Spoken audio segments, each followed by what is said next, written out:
Interactive Presidency debate supported by Microsoft. We are going to be talking about building a competitive Europe and asking what can the EU Swedish Presidency do. I'm delighted to see so many of you here today to join us, and of course a very warm welcome to all of those of you joining online. My name is Jennifer Baker. I am a tech journalist and reporter based here in Brussels, and my job today is really to guide you through the agenda, introduce you to our great panellists, and hopefully get as many questions to them in the time allowed. Now, we all know the Swedish presidency kicked off at the start of this year, right at a very pivotal moment. I think we are now almost halfway through. So we're going to be asking about what more can be done to promote economic growth. It's obviously one of the top priorities for the EU. We've seen crisis after crisis in recent years. We've seen COVID, we've had war in Ukraine, or ongoing war in Ukraine. But aside from that, there seem to be some other underlying problems and why Europe is lagging behind. We saw on the 1st of February that Brussels presented its Green Deal industrial plan to boost Europe's clean industries. I'm sure many of you here are familiar with the whole clean tech world. But we also see that this is in relation to things happening across the pond in the US with the Inflation Reduction Act and the subsidies being put in place there. We also see China's efforts to plough ahead with solar energy and so forth. So there's a lot of geopolitical questions as well that come under this economic umbrella that we have to consider. So I want to get as many questions from everyone in the audience tonight. You will see that we have a QR code on the screen. We are going to use Slido.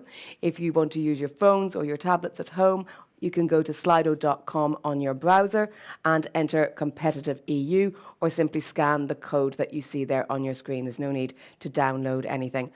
With that, I think we're ready to hand over to welcome us all here and set the scene and indeed tell us why Microsoft is so keen to support us in this debate today. Elena Grimm, who is the General Manager and Associate General Counsel of Microsoft. Thank you.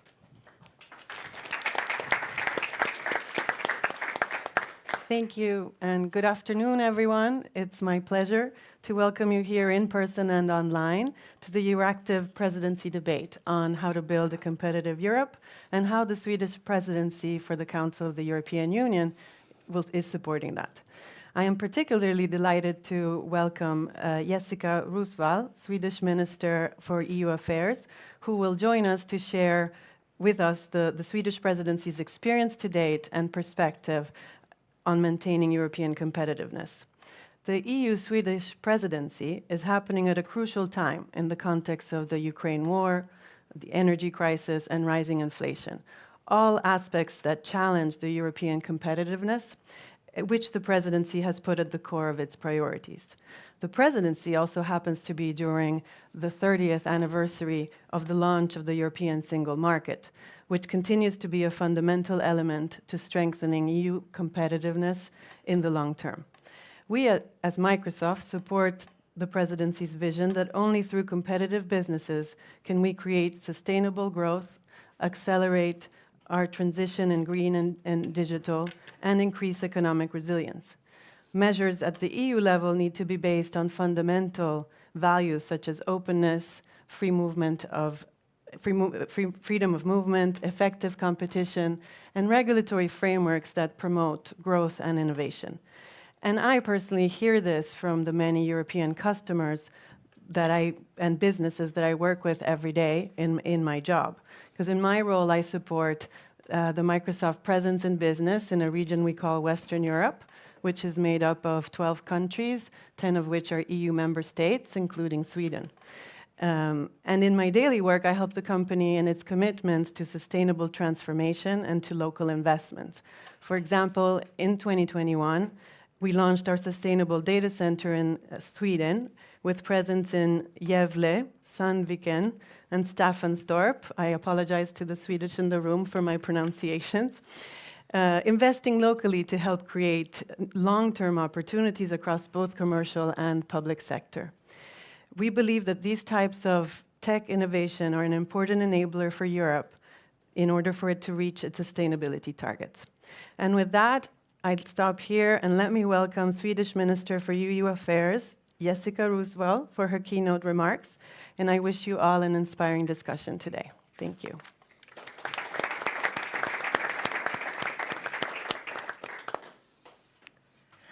Well, Jessica, your introduction has already been done, Minister. We're very pleased to have you joining us. So I will hand over the floor to you for your keynote speech. Thank you, Jennifer, and thank you, Elena, for organizing this timely discussion. European competitiveness is very close to my heart, and it is, as Elena said, a core to the Swedish EU presidency. So therefore, I try to. My plan is to say some words on how why this is so important, and how we are working to make a difference on these matters. My government is overriding vision is greener, freer, and safer Europe. That is why what we are striving for towards in response onto the fact that we are in the middle of a major transition. First, we are witnessing the return of a great power politics where confrontation and rivalry is becoming common practice in international relations.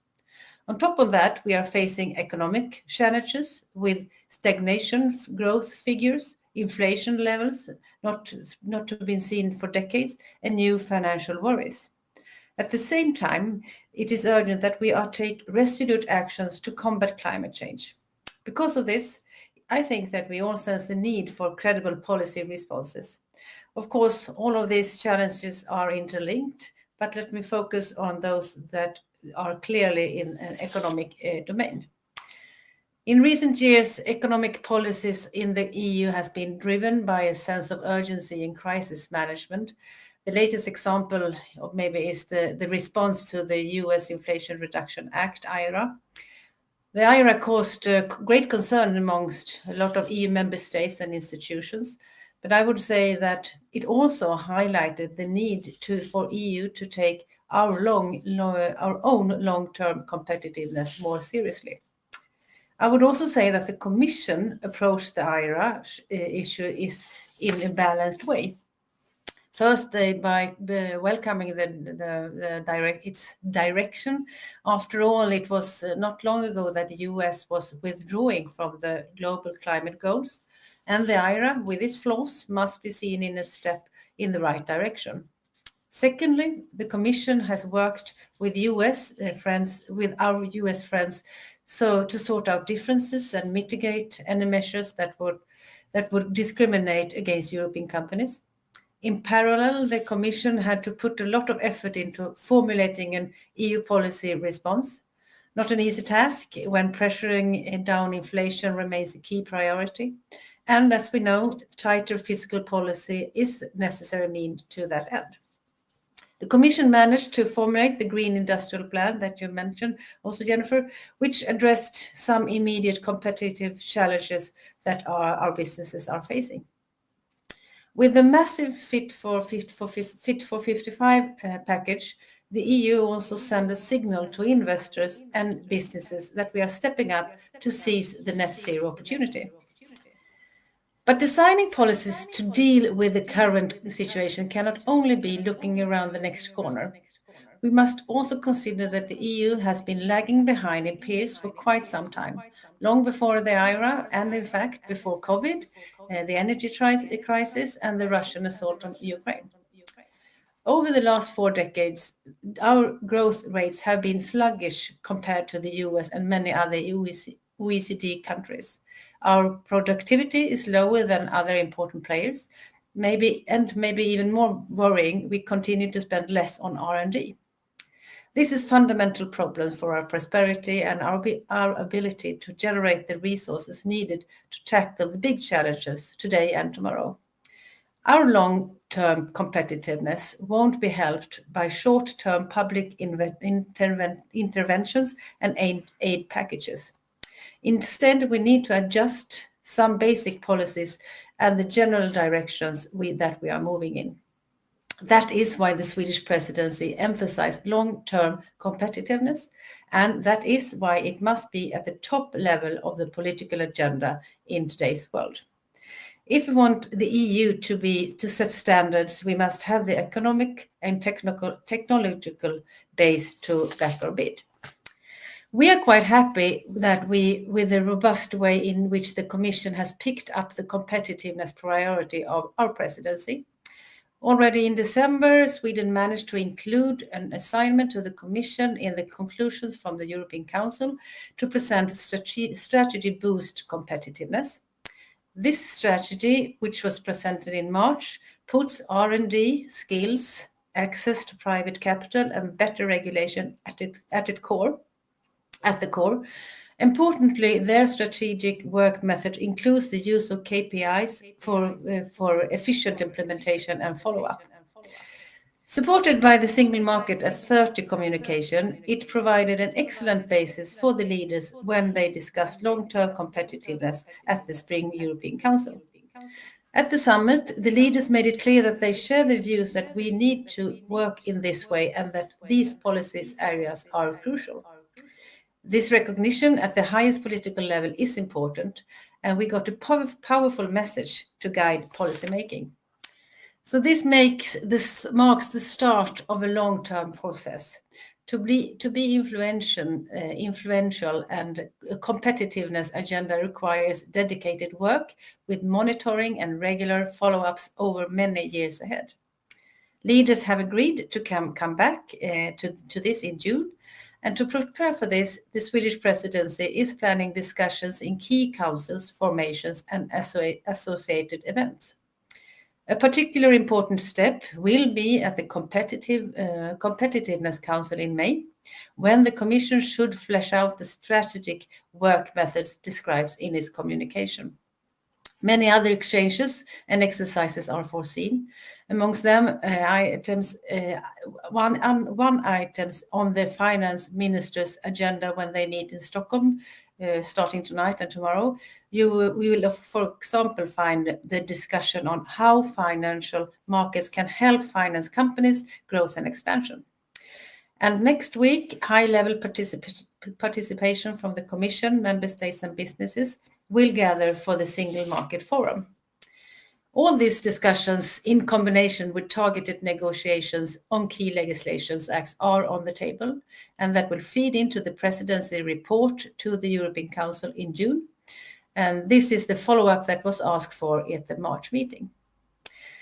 When talking about competitiveness, especially in this forum, it would be strange to not say anything about on the key relationship in this respect, the transatlantic relationship.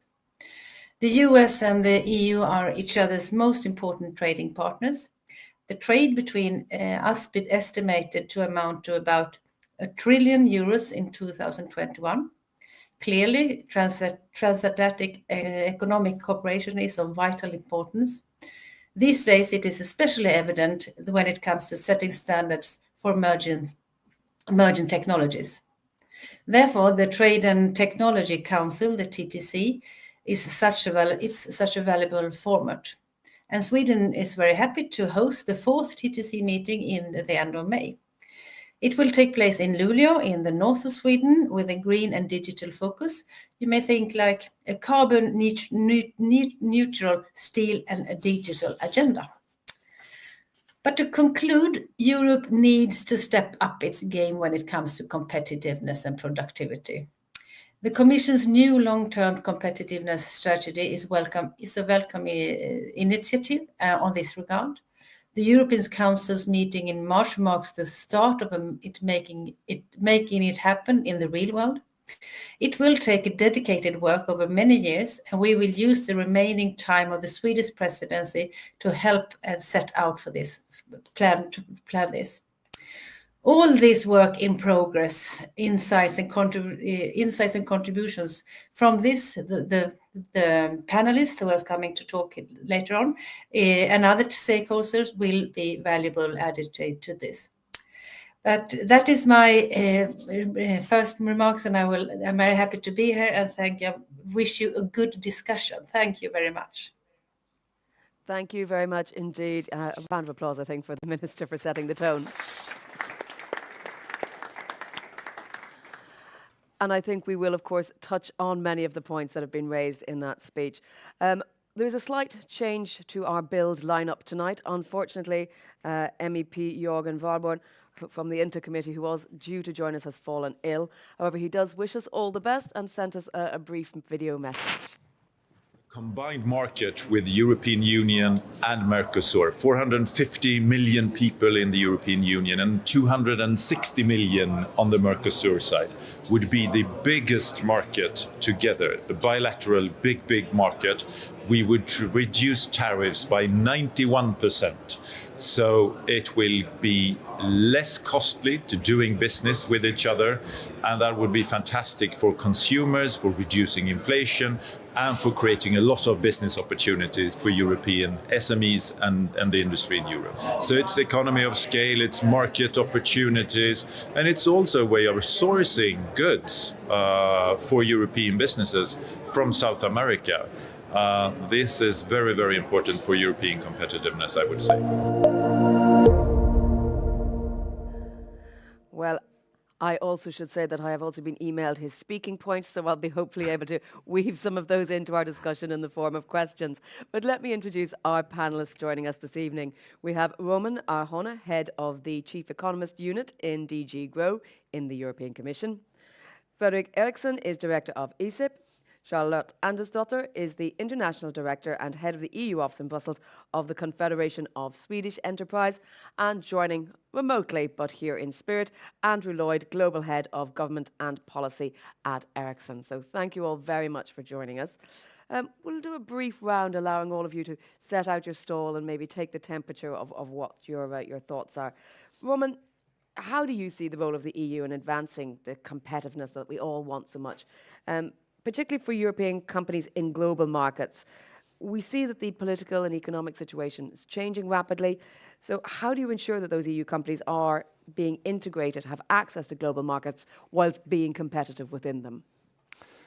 Thank you very much, Jennifer. I think that in order to answer that question, I have to set a little bit the tone of the context, the background, that we are living in, and it was already mentioned by you, by the minister. But I would call it the 3 C's. So kind of changes, challenges, and complexities of the current world. The changes are basically due to the fact that for a long time in the EU we have been witnessing a number of social, environmental, economic challenges that were very complex in scale and nature, and we thought that we had them all kind of fixed. That is climate change, digitalisation, massive digitalisation of industry as well, aging of the population, and suddenly we have all these disruptions that we're witnessing. We have a number of black swans, a number of grey rhinos as well, or elephants in the room that nobody was paying too much attention to. And suddenly, we get into this motion in which we see that part of these continuous disruptions are actually staying with us for quite some time. So this is what Alex Stubb, who was former Prime Minister of Finland and now head of the Transnational School of Governance in Florence, calls the age of disruption. And I think, to those kind of changes, we have to add the dimension of challenges. And there is a number of challenges that those changes are creating for industry. One of them, for instance, is deindustrialization. We're witnessing a process of gradual shift downwards in manufacturing in EU and other advanced states. And that is, of course, a reason of concern and something that we have to watch. Also, shoring practices, localization decisions of firms seem to have shifted pretty much. Firms are really, locating here or there, depending on other factors: supply chain disruptions, logistics, access to skills, where the knowledge is laying, and other types of factors which we need to factor in when we are doing policies. And then, of course, there is skills. And skills, there is a big discussion about upskilling and reskilling, but there is also a lot of change that is going to be brought about by the generative pre-trained transformer technology, sort of ChatGPT style. So what kind of impact are those technologies going to have on competitiveness? That's also an important question. And then let me refer to complexities, because we live in a world in which, of course, open trade is essential, and as well as interlinkages and participation in international global value chains. But we also need to be aware that there is an agenda on open strategic autonomy, and there is a number of strategic dependencies that the EU is facing vis-à-vis third partner countries, and that we need to be kind of well-equipped in order to address those. For example, we're witnessing a shift in dependencies on fossil fuels from the east, so to say, to critical raw materials from Asia. And how are we going to address this? What type of competitiveness opportunities shall we put in motion? So If I may just kind of say a few more words on this, I think the solution to these 3 C's is what I would say is 4 R's. You know what I mean? Now I just kind of... So the first one is resources. I mean, the need to be able to access, to facilitate access to finance, to make it rapid and easy for firms, to be able to move into the deep and patient capital, and to, you know, kind of... we know that Europe is having 7 times less unicorns than the US, is having 7 times less venture capital power than the US, and the venture capital funds in the EU are also more shallow. So we need to address this first, our resources. The second one is reskilling, upskilling. So I already talked about that. I think that's really the big elephant in the room that we should keep an eye on. And then the third would be regulation. We need a regulatory kind of environment which is really a pro-competitiveness and which is, you know, like simplified, and it has all the elements that we need, not only to address the short-term challenges that the minister was talking about, but also this kind of longer-term agenda. And the final R is relations. And here, you know, when we deal with open strategic autonomy, we need to make sure that we have, for example, the right partnerships with like-minded partners that may allow us to replace, to substitute some of those dependencies that we have vis-a-vis third-partner countries and others. So I think for me, these 4 R's would be a little bit, you know, what we should keep an eye on. Well, thank you very much. I like your comment of Alex Stubb calls it the age of disruption, but I know others might just say it's a perma-crisis. Yeah, as well. So we obviously need to come up with some proper policy solutions and recommendations. Frederick, your ESIP recent study was the economic dividend of competitiveness, making policy recommendations. What are the top 2 or 3 that you would pick out of that? So, I mean, in the first place, I mean, building on also what Ramon just said, and also what we heard from the minister, I mean, we need to think about it long term. There is no quick fix to get competitiveness to work better. If we really want to challenge the big things, it's all about long-term developments. You know, we can have a growth rate in Europe which is lower than in America or the rest of the developed world for 1 or 2 years. It's not going to show that much in terms of prosperity differences. But if you draw that out for 20 years, for 30 years, you're going to see that the economic prosperity gap is becoming substantial and is going to affect so much in the European economy. And of course, this is the development we've had. If you look at Europe's, and especially Western Europe's position towards America on productivity growth, on technology growth, on R&D investment, on capital expenditures, on revenue growth at firm levels, we're underperforming on all these categories, and the differences are getting bigger and bigger. If you put 100 euros into the average Western European stock market 20 years ago, and you compare if you've done the same on sort of the American stock market, you would have had 3 times as much money back if you'd done it in America compared to if you've done it in Europe. So the long-term solutions are, firstly, I mean, this is what I usually say, which is, if you talk to governments around Europe, indeed, if you talk to the European Commission here, whatever figure you're planning to spend on R&D, and especially scientific R&D university in 2030, double it. That's what we need to do. And if we talk about 2040, well, we need to be even more bolder in terms of what type of resources that are going to be made available for the university sector and for the science sector. And of course, that also includes corporate R&D. The scale of the gap that we now face ourselves in Europe in terms of what we spend on long-term R&D development or long-term innovation is becoming so acute that we need to do something very, very big. So that's the first thing. The other thing I would say is openness towards the rest of the world. The Commission came out with an analysis recently which said that 85% of world growth now is generated outside Europe. That figure is just going to go down and down and down as the rest of the world grows richer and as Europe's share of the global market goes down. But that doesn't just mean that we are sort of have a relative decline in new growth. It also means that more education spending, more human capital spending, more R&D spending, more innovation spending, more patents, more of everything is going to come outside of Europe. And that basically means if we in Europe want to access the best technologies, the best talent, we need to be open to the rest of the world. So finding better ways to ensure that openness, I think, would be the other key things in order to ensure that we can raise our competitiveness in Europe. Well, I probably will come back to you to talk a bit more about R&D, and you mentioned patents, and today we saw just the final piece of the jigsaw on the unified patent being announced. But I do wonder, we've been talking about this for I don't know how many years, why it has taken so long, at a cost to businesses. And Charlotte, I want to give you the Swedish perspective, and businesses, companies from Sweden traditionally have relied on exports. So you must have a perspective on this open trade. What do you think is the key challenge in getting it right? Well, I would probably win the Nobel Prize if I could answer that easily. But I would like to take just a step back because the theme here is what can the EU Swedish presidency do? I think we so far have already done one very important thing. We put competitiveness back on the agenda again. So from the Confederation's side, we have missed a competitiveness strategy, something that someone was talking about for many years. At European level, we were not talking about that.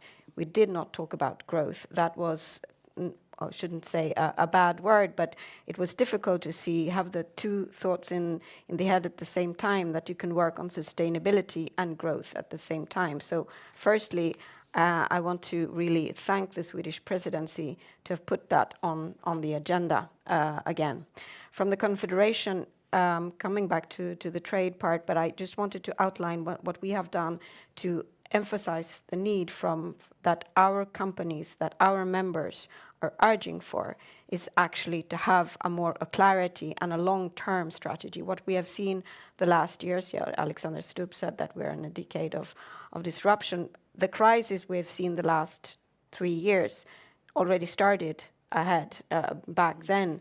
And we will see others. So we cannot just solve where we are with this short-term measures. So what we did ahead of the Swedish presidency, we actually came together with our members and we said, what would we propose for the Swedish presidency to focus on? The word competitiveness was, of course, the main thing. And then we defined 5 priorities. I will say they are not rocket science, that we believe are fundamental to build long-term competitiveness. That's to continue to work on the green transition, because we needed our environment urge for that, but also for our businesses to be competitive, to build new business cases, business models, things that we can export actually to do trade about. Otherwise, what would we need something to continue to trade on?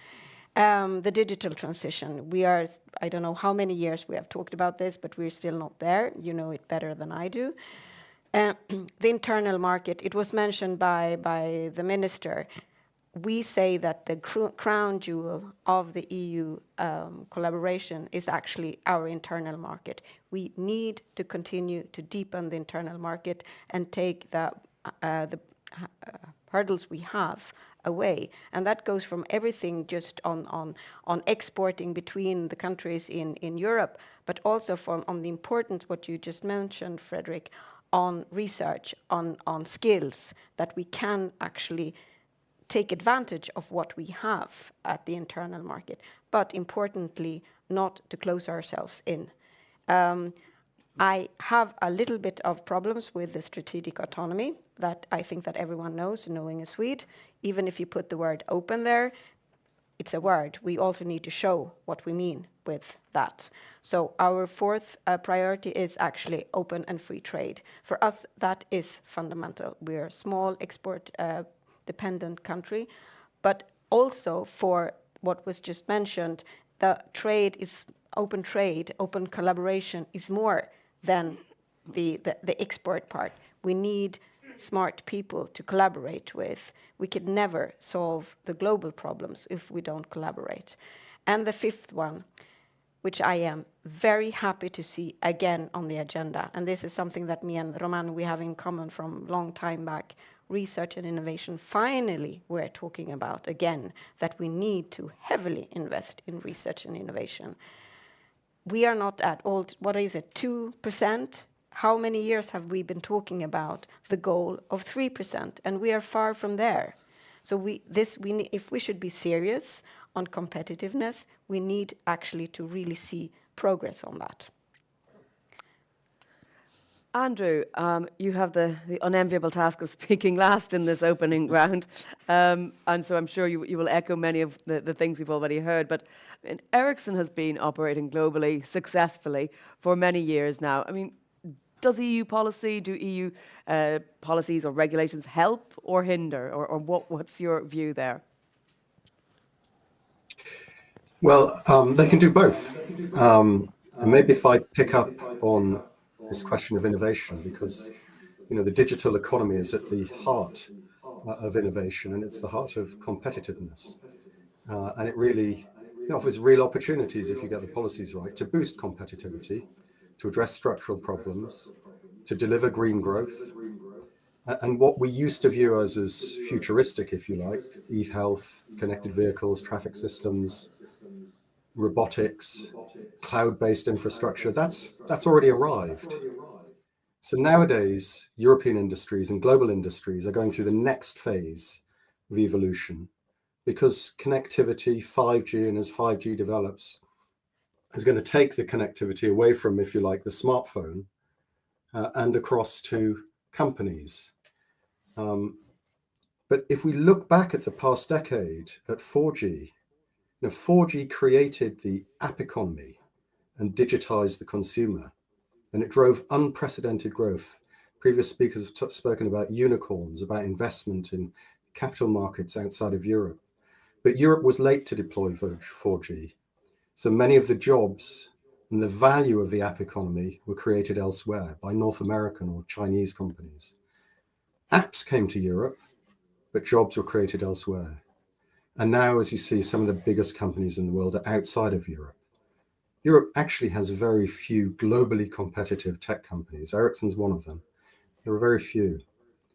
And if Europe lags in this connected economy, consumers and businesses will still get the apps, but they won't get the jobs, the growth, or the innovation. So I think the real competitivity message on policy is close the gap. Don't delay the digital infrastructure. It's of concern not just to the consumer with the smartphone, but to industry at large. And if we are behind our global competitors, there's a sort of compounding effect. The longer we're behind, the quicker they are for the innovation and to spend on the research and development. So we need to keep pace with the front runner economies, and governments can help in that. That you need scalable, you need sustainable innovation. So going back to the policies on research and development and innovation, you need a structural policy which allows for scale amongst the telecoms deliverators, what we call the operators. You need to ensure sufficient spectrum so that wireless rolls out, and that needs to be consistent. And you need a connectivity first industrial policy. I think the final point I'd make, and just to pick up on where the minister began, this remaining focused on the international alliances, promoting standards and norms, global standards and norms, is what allows for companies to have global scale access and to drive global innovation. So that's a very important point for us too. So I think European industry is ready and willing to make this happen, but we need the regulatory framework to get that digital decade, to get those goals achieved. Thank you. Thanks, Andrew. I think you're pointing to something that I've heard echoed before in other forums as well, from Digital Europe and others, that the single market isn't always very conducive to scale up. I mean, we do still see barriers. We'd like to think we're one block, but in essence, there still are a lot of barriers there, which prevents this scale up to compete on the global stage. Roman, I mean, where do you think the priority should lie? I mean, we've taken a little bit of a scattergun approach in this first round. We've talked about skills, we've talked about sustainability, we've talked about autonomy. Something has to be a priority. Yes, well, on that one, I would say I would bring it back a little bit to the kind of points that the panelists were making on competitiveness before, because indeed, I think a big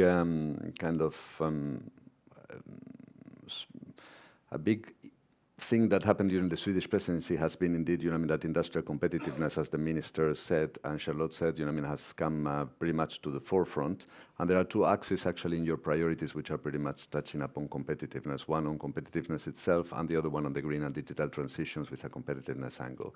And what we tried to do when we put forward the communication on the long-term competitiveness approach was to try to tackle 4 issues. Basically, the first one is productivity growth, so that we ensure that there is productivity growth in a world in which by the very same changing nature of innovation, and innovation as we all see it has changed a lot over the past decade. So it's not any longer the same type of innovation that it was before. We have now a degree of complexity in innovations, with many emerging at the crossroads of different technologies, many emerging as well, with pretty much of a thrust induced by science, by frontier science.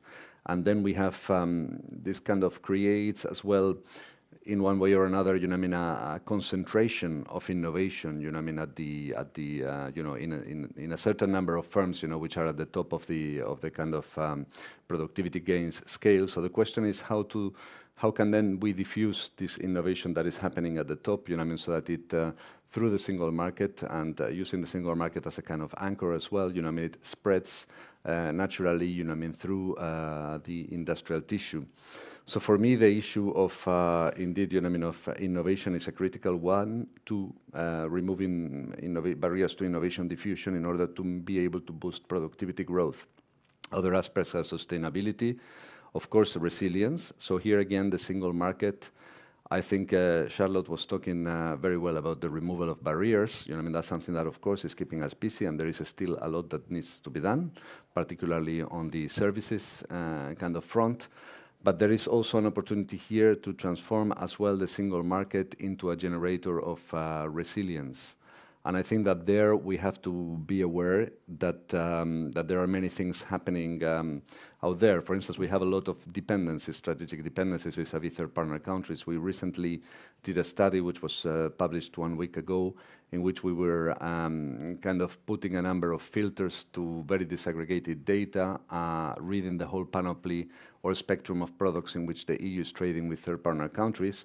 And we were able to detect 204 dependencies, which were really coming up very, prominently out of this analysis. And many of those, for example, are on raw materials, which are essential for electric vehicles and for other types of technologies that are related to the green transition. Solar panels, are an aspect, for example, that we also set a focus on when we were analyzing supply chain disruptions. Also because China seems to be quite prevalent in all the segments of the value chain, of technologies such as solar panels as well, where dependencies were also pretty prevalent. So I think that there is a number of kind of upgrades that we can do there, in our single market as well, not only to use it as a removal, not only to remove barriers to ensure its maximum power, but also to be able to drive it, to become, this kind of generator of resilience that we would want it to be. Now, on the issue of innovation, and I completely agree, I think access and use and diffusion of knowledge is essential if we want to make a step forward. And I also very much agree with Frederick that we need to boost our efforts, in R&D, not only in terms of investments, but also in terms of development of skills, connection between industry and science, and many other dimensions that are happening out there. And my last point is on issues which are relating to the circular economy as well, because I was talking before about dependencies on raw materials, shortages on some of those, but many times the issue is also linked to the fact that we are not particularly good in Europe in the recycling, in the circularity of some of, for instance, rare earths, which are essential and then to make permanent magnets and other types of intermediate goods that we need, again, for the green transition. So I think that there we need an effort, and there was a critical raw materials act, that was put forward very recently. alongside the Net Zero Industry Act. I think it is equally important as well to bring this to the forefront, because there is a strategy as to, which touches upon all the segments of critical raw materials, from extraction to refinement to commercialization, etc., where there is a number of obstacles in relation to green mining and others. But I think we should look into those if we really want to build some capacities as well in Europe and be able to be up to speed with the green developments. Well, I'd like to build on that, Frederick. I mean, to what degree do we allow either researchers in R&D or companies operating independently to make their own choices about supply chain and sourcing when we talk about, say, things like critical raw materials, rare earths? How interventionist should a state be, or should policies be? Or do we say, we trust you, make your own choices? So, I mean, there is one dimension of it which is sort of confronted with a different geopolitical development, that Europe, like everyone else, needs to get a better understanding of where potential risks are, and need to try to figure out in what ways they can deal with those risks if we are exposed to different supply risks. Raw materials access has been a bugbear for decades. It's not a new issue. Rare earths, I mean, I can't remember when we started to talk about rare earths, but I was going to say it's before I was born, but pretty close to it. So, I mean, very few of these issues are new, but of course they've been forced upon the agenda with greater power because of Russia's assault on Ukraine, and because we don't know the extent to which the character of the Chinese government is going to lead us into confrontations in the future that may present risks. The goods that sort of the 204 goods, I don't think there's going to be sort of a one particular strategy for all of them. I think there's going to be sort of a host of different policies that are needed in order to find diversification, to make sure that we are using, as Jürgen Warborn mentioned in his intervention, or the video clip that we got from him, which is that, well, if you do a trade agreement with Mercosur, we are creating an institutional framework around a bilateral trade relations in which raw materials are going to be very, very important. We may need to come up with other strategies for other type of goods, but I think very few of them are going to be changed in any fundamental way by sort of a command economy, heavy hand style approach from Brussels or from national governments. I think it's much more about utilizing the power of the market, getting companies to make investments, getting them to adjust, diversify supply chains, and I think that's going to sort of address a pretty significant part of the problem. Then there are a few more difficult things, for instance, on raw materials. So if you want to mine raw materials in Europe, well, good luck. Perhaps we should revisit some of the policies that we can sort of make that easier. I know, for instance, that Sweden now is making a big show and dance about a couple of mines up north where could be, if not gold, so at least something very, very, very shiny and important that are waiting for us to be dug out. But of course, given how regulations are created, my sort of grandchildren may be able to prosper from that, because it takes 20, 25, 30 years sometimes in order to get these things done. And of course, that's not a policy which is going to work in an environment where we need to accelerate the policies that are going to make us sort of less exposed to type of risks that we don't want to have. Well, let's hope your grandchildren aren't discussing the promise of green or clean mining, and that maybe something has been delivered from an innovation point of view.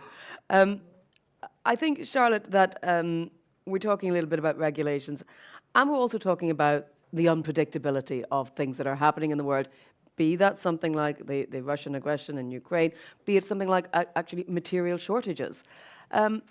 And so policymakers, governments, authorities are trying to react to these. How do you strike a balance between having rapid knee-jerk reactions to immediate situations or crises, as they may be, and the need that companies feel to have consistent and clear regulation? Because I'm sure that you feel is something that is necessary.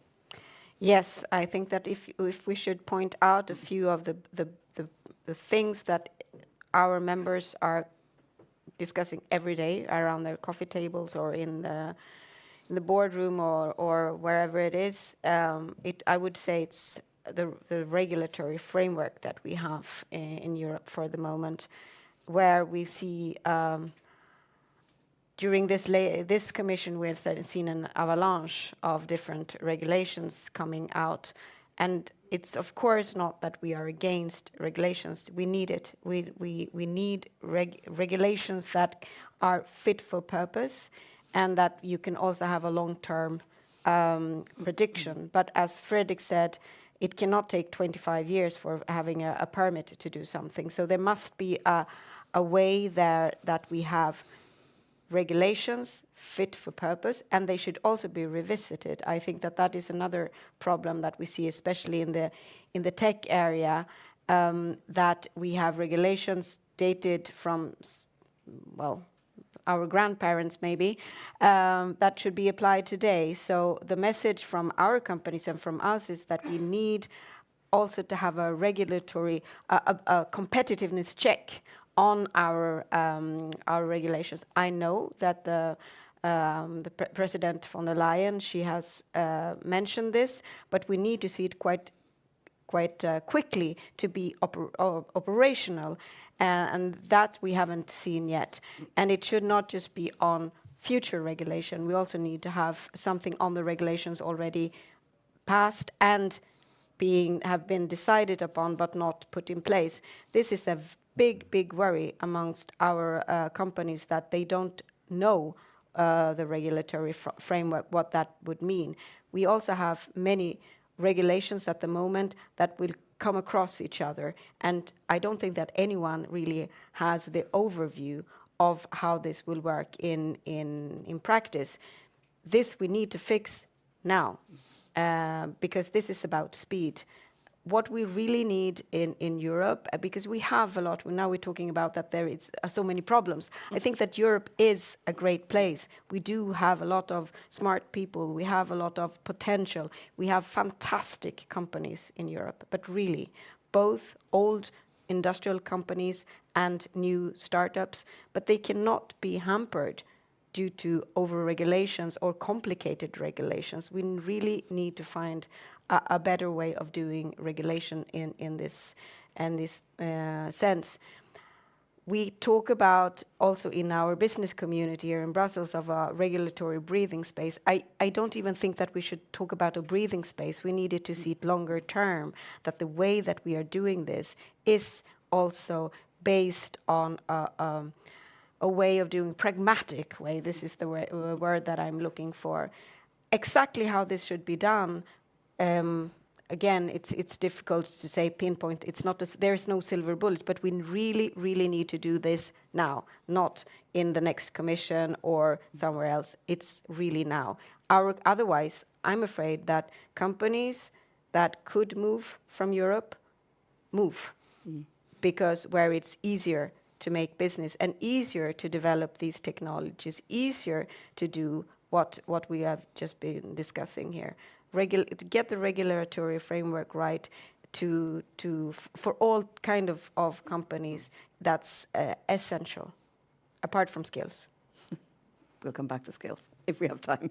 I think we're pretty united on that. We won't get much debate around the need for better skills. Andrew, let me turn to you. And I'm pulling on one of Jorgen, who can't be with us. One of his speaking points was that global powers need to align on critical issues, for example, on data localization and AI. I would add in data protection issues there as well. And I see even that's chiming with some of the questions we're getting in from the audience. I've started to see them filtering through. Dorothy Owens is saying that developments are indicating that like-minded partners seem to be becoming harder to find. At the same time, accessing critical resources and processing capabilities are concentrated in the hands of a few. I think, Andrew, the question the point I'm trying to get you to expand on is, how do we need to sort of frame this in a global situation? We know we can make all the rules we want with inside Europe, but if we want to trade globally, we need others to have the same buy-in. And are we finding enough friends out there? I think it's a really good question because, to a certain extent, we've been through a period of convergence, especially after the end of the Cold War, in which multilateral global cooperation prospered, and we saw increasingly free trade and barriers coming down around the world. And I think that was to the benefit of many consumers or citizens or nations. But as the Minister said earlier, we are in a slightly different era now, and it's an era of geopolitical divergence. Now, that doesn't take away from the benefits of global cooperation, they remain. But it does mean that, for instance, in my industry, there's every interest for the world being globally connected. But we also understand that various countries want trusted vendors, or they want secure supply chains, or they want to know that the components which are being used are actually being used for benign reasons and not malign reasons. And there, I do think there is scope for, if you like-minded, and that ranges from Asia, through Central Europe, Africa, the Middle East, across to the Americas, to ensure that we advance the right norms and standards, and that where you need supply chain resilience, or where you need to ensure that the people providing that critical infrastructure, whether that's in healthcare or transport or energy, are actually trusted. And so I think we need to adapt to this slightly different framing from the one in which the world was converging to one in which the world, to a certain extent, is diverging. I see a couple of questions similarly focused on combining the questions of driving for a green transition and sustainability, and then the negative impact on the environment that, for example, Leonard Pertz is saying, the need for critical raw materials in the mining. How do we balance that? How do we come up with the perfect solution? Well,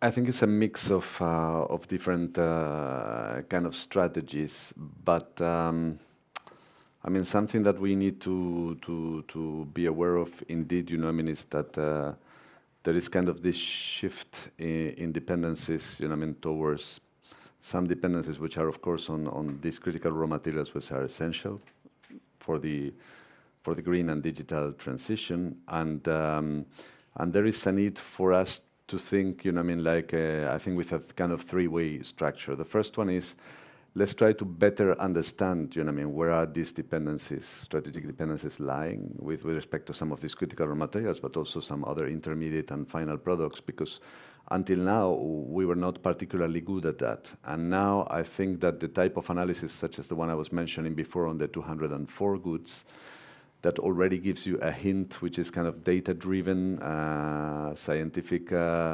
based, and pretty neutral, and then you can, of course, discuss the results of what comes out of this with the people who are the actors in the different industrial sectors and who know really well, can test blind spots and can say, okay, these are the things that we need to keep an eye on. Because if you don't do that, then there is a kind of, there's somebody I know was always saying, there's a distinction between kind of politics and economics.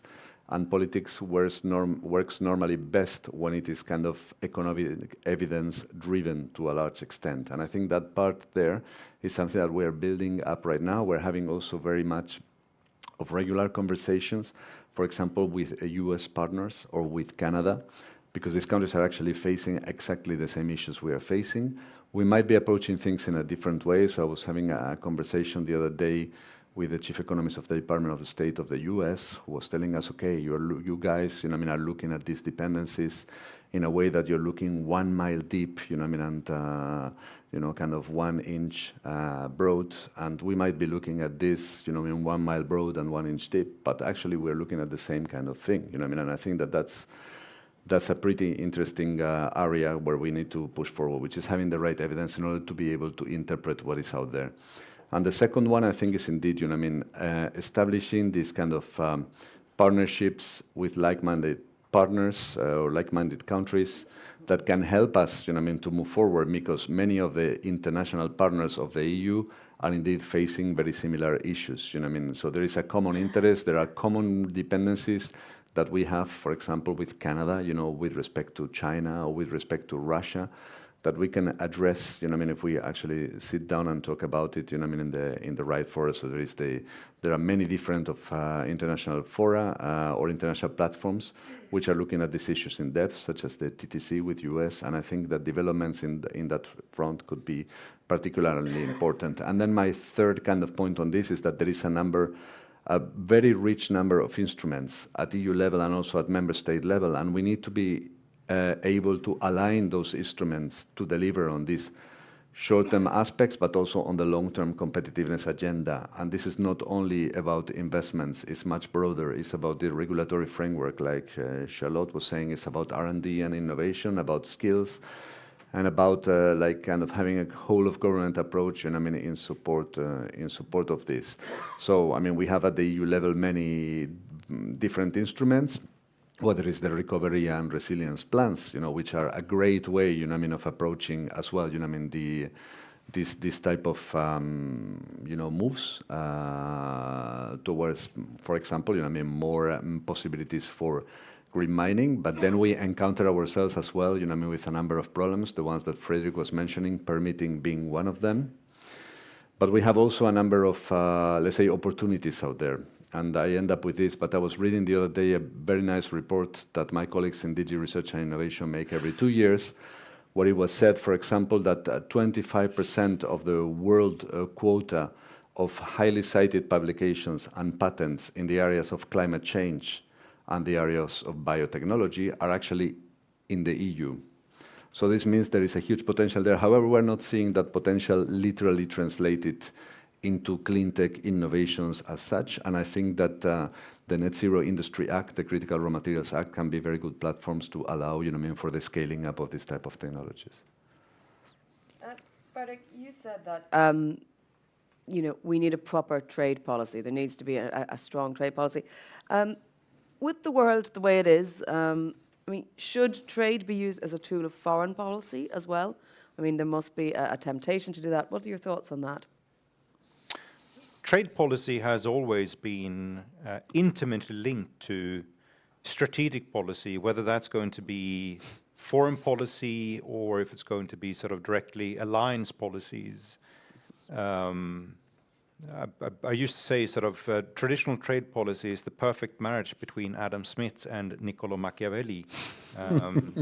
And sort of the idea that free trade policy has been sort of this abstract concept which has been sort of living its own life without any linkages to sort of the broader context of policy is just ridiculous. And so I don't think sort of in abstract or in principle that there is much of a change here. And sort of building on also some of Andrew's points that he make, I mean, the way I would look at it is that, yes, there are adverse developments in the world, but there are also a lot of positive developments. It's not that we're living sort of in a global monoculture where sort of everything is just going to hell. There are lots of positive things that are happening as well. There are a lot of new integration which is happening across the world.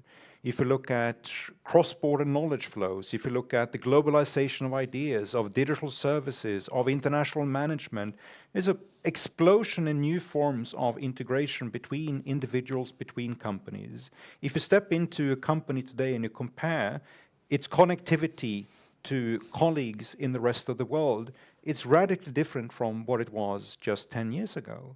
So this is something which happens in parallel to the fact that we have problems with great power rivalries, that we have sort of protectionist developments that aren't going in the right direction. It's just that we need to find a way to manage them. I think the problem is that the institutions we had and that we built for a long time in order to manage these things globally, they are not working that well anymore. And it's equally a great challenge we have in terms of trying to find that alignment between sort of the growth and the problems we have and how institutions can reflect them and respond to them. Well, let me ask you, it's a somewhat of a related follow-up question from Jakob Malhocky, who's pointed out that in the US, one of the main drivers of technological innovation and by consequence competitiveness has been the military sector. So we're taking this sort of, if you like, sort of foreign policy or defence policy aspect. And what role should that play in Europe's competitiveness? Well, I mean, there is one part of that proposition which is correct. Then there is another part of the proposition which is just overhyped, sort of the notion that Pentagon is going to be this sort of extraordinary private equity actor who is capable of finding all these fantastic dynamic companies and take them up to scale and make things of them. It's not really that case. I mean, it's true that not just American defense spending, but European defense spending and defense spending elsewhere, of course, generates knowledge and it generates technologies that of course is going to be useful in other parts as well. But when you look at innovation, innovation isn't invention. Innovation is that you take something and you make a marketable product that people actually want to have. And innovation is sort of when you use technology to force change in society. You get people to stop doing something they're doing right now in order to do something better. That's not something that neither the American military, however powerful they think they are, they're not capable of doing it. They need to have the capacity of not just the American economy, but sort of the world economy in order to bring about that change. So, you know, if you take Microsoft or Apple or any of these companies, of course they have sort of benefited from R&D spending by not just the US military, but by the American government more broadly. But the successes they've had comes far more down to their capabilities to take resources, to build up basic technological skills, and then you make marketable products of them that are actually going to work. But Charlotte, I am going to come to you now on the skills gap, because we're talking about this sort of innovation. How do we teach it? Where are the skills lacking? Where can we move the lever? And, you know, we're supposed to be talking about what the Swedish presidency can do. Obviously, a lot of education, it's national competency. So what do you see as potential solutions, or at least some ideas towards identifying the challenges in an order that we need to tackle them?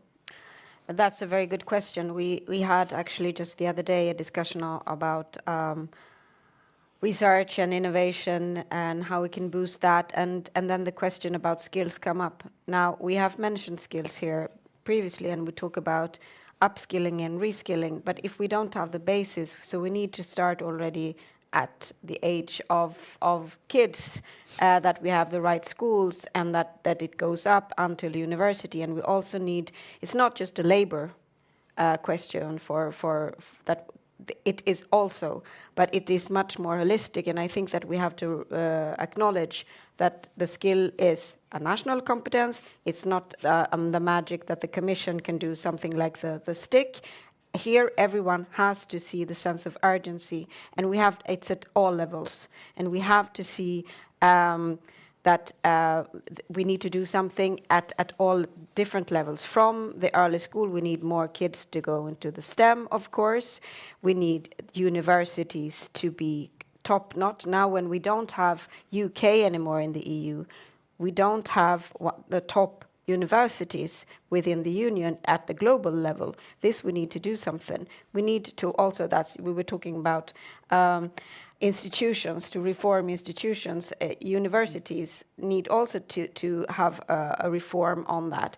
I don't think that we have a one-size-fits-all. I do not want to see that there is European law or something, regulation of how we would do this. We need to have more collaboration between the European countries. We need to work on the single market for exchange, for that the knowledge will be able to flow, and also exchange best practices on how you can actually do this. We need to take this really, really seriously. I can have just a small example what we have done in Sweden for the rescaling and upscaling. Last summer, we came to an agreement between the Confederation of Swedish Enterprises, an employer organization, and the unions, that people in working, so it's not someone who just started, but they have had to work a couple of years in the business. They can take 1 year off with 80% of their salary to upskill or even reskill themselves. And this is an agreement that we have done from both sides. It wasn't easy to come up with this agreement because, of course, it's costly for the employer, and the employee will have to leave his or her work for some time. The government is actually chipping in here, but this is not a governmental initiative. The government is not coming in and say, now you do this. We did it between us. I know that this cannot work in all countries, but it's one example that I hope can inspire others, and I think that we need more of these kind of examples. But this is, again, about speed. I think that speed is really something that we need to do. We cannot wait. I've been here in Brussels for 20 years. Since I came, we talked about the upskilling, reskilling. We need to do something on the skills. We haven't seen very much progress on that. I think that in some areas we've even seen that things are going back. So if we didn't have a crisis for other reasons on energy, etc. now, everyone would be talking about the skills gap as a huge crisis. So just be prepared. I think that we really, really need to take this serious now and look at it from all kind of aspects, not just, and I'm not putting it as a just to neglect the problem, the reskilling and upskilling. We need to have skills at all levels that needs to have a boost. I mean, the European Commission has designated 2023 as the year of skills, so you've only had to wait 20 years. Let me turn, Andrew, back to you. We've talked a lot about sort of key technologies and what sort of things are needed to help the competitiveness. I'd like to get your take on some specific technologies that you think are important for the future. I mean, if you look into your crystal ball, where do we focus? Is it absolutely essential? Is it getting the AI Act right? And how do we do that? Where do you see the priorities there? Yeah, and it's in a strange way, it's connected to skills. It's partly about digital skills, but it's also about the implication of technology with, if you like, robotics and artificial intelligence. How do we get the next generation of jobs, which will be higher value jobs in a sense, because some of the current jobs will indeed be in the digital economy, and they'll be done, by robots, as we've seen in the car industry, or as we're beginning to see with the massive language AI. It's even starting to do kids' homework. So how do we train our children to not just to be able to use digital tools, not just to be able to develop the software for the new applications, but also to move into that higher value range of economic activity? I think that's a huge challenge, and it's one, again, going back to what I said earlier, it's one where those that have the platforms, that's where the jobs will flow. And so that's why it's so critical that you have the connectivity. My CEO likes to say everything that can go wireless will go wireless. And I think China, India, the US have recognized that. And with that connectivity, so comes the other technology, whether that's quantum or AI or robotics or cloud gaming, as you're seeing now, but cloud gaming easily turns to cloud-based medicine, transport.